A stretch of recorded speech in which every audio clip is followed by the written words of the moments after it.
Stranas PK, Strategi Nasional Pencegahan Korupsi. Yuk kenalan dengan Stranas PK. Stranas PK adalah arah kebijakan nasional yang berisi fokus dan sasaran kebijakan yang nantinya dapat digunakan sebagai acuan bagi seluruh kementerian, lembaga, pemerintah daerah, serta pemangku kepentingan lainnya dalam melaksanakan pencegahan praktik korupsi di Indonesia.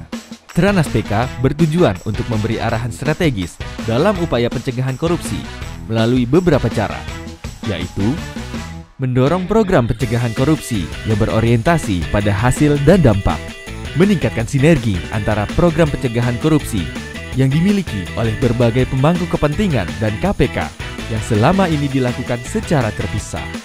Kehadiran Stranas PK dibentuk berdasarkan Perpres nomor 54 tahun 2018 yang diperkuat dengan surat keputusan bersama 5 menteri dan lembaga yang ditandatangani oleh Komisi Pemberantasan Korupsi, Kantor Staf Presiden, Kementerian PPN atau Bappenas, Kementerian Pan-RB, dan Kementerian Dalam Negeri yang tergabung dalam Tim Nasional Stranas PK.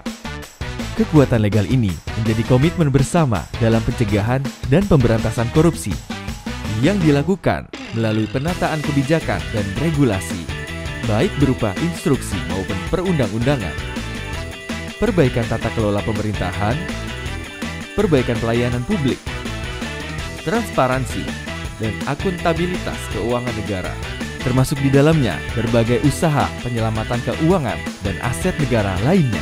Hadirnya Stranas PK diharapkan dapat mendorong efisiensi upaya pencegahan korupsi yang terfokus pada sektor-sektor yang mempengaruhi performa pembangunan dan kepercayaan publik terhadap pemerintah. Tentunya seluruh upaya program pencegahan korupsi akan berjalan dengan efektif dan efisien melalui kolaborasi antar kementerian, lembaga, pemerintah daerah, dan KPK. Untuk mewujudkan komitmen tersebut, Stranas PK memiliki 3 fokus, yaitu perizinan dan tata niaga, keuangan negara, serta penegakan hukum dan reformasi birokrasi. Bukan hal mudah bagi Stranas PK untuk melaksanakan seluruh program pencegahan dan pemberantasan korupsi. Banyak tantangan dan rintangan yang harus dihadapi.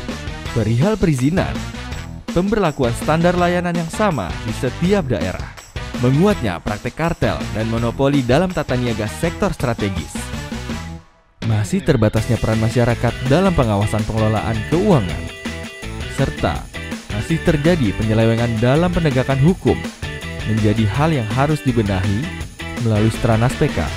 Cita-cita menuju Indonesia bebas korupsi tentu hanya menjadi mimpi jika kita tidak saling berkolaborasi, serta keindahan strategi hanya akan menjadi dokumen usang jika tidak dijalankan. Bersama, mari kita saling mendukung realisasi program Stranas PK untuk menuju Indonesia bebas korupsi.